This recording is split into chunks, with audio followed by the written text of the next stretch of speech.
गुजरातमध्ये मुसळधार पावसाने कहर केलेला आहे। गेल्या 2-3 दिवसांपासून गुजरातच्या अनेक भागात जोरदार पाऊस कोसळतोय आणि सखल भाग पाण्याखाली गेले। घरांमध्ये पाणी शिरले, त्यामुळे नागरिकांना मोठ्या समस्यांना सामोरं जावं लागतंय। पावसामुळे अनेक परिसर जलमय झाले आहेत। आपण बघू शकता या घरामध्ये सगळीकडे पाणीच पाणी दिसतंय आणि हे पाणी कमरेपेक्षाही जास्त आहे। याचा अर्थ घरामध्ये 3 ते 4 फूट पाणी साचल्याचं पाहायला मिळते आणि त्याच्यामध्ये घरांचं हे प्रचंड नुकसान झाल्याची दृश्य समोर आली आहे।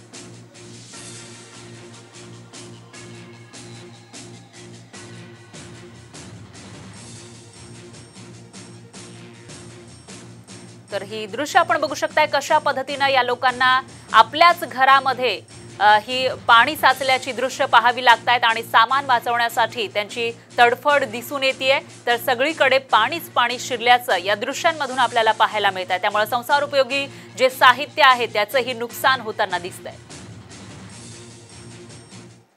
तर वलसाड जिल्ह्यामध्ये पूरस्थिती निर्माण झाली आहे। पूरस्थिती दाखवणारी ड्रोनच्या सहाय्याने घेतलेली दृश्य समोर आली आहेत। गेल्या 2-3 दिवसांपासून गुजरातमध्ये मोठ्या प्रमाणामध्ये मुसळधार पाऊस पडतोय आणि त्याचाच फटका बसल्याने महापुराचा कहर या ठिकाणी दिसून येतोय। नागरिकांचं अतोनात नुकसान झालं आहे। शेतीसह घरं आणि गावं अक्षरशः पाण्याखाली गेली आहेत। वलसाडमध्ये एनडीआरएफने हेलिकॉप्टरच्या मदतीने नागरिकांचा बचाव केलाय, तर 16 नागरिकांना हेलिकॉप्टरच्या सहाय्याने वाचवण्यात आलं आहे। दरम्यान ही दृश्य आपण बघू शकता। या ठिकाणी क्वचितच घरं किंवा शेती किंवा झाडं दिसून येत आहे। सगळीकडे पाणीच पाणी असल्याचं ड्रोनच्या माध्यमातून टिपलेल्या या दृश्यांमधून पाहायला मिळतंय। त्यामुळे महापुराचा कहर इथं दिसून येतोय।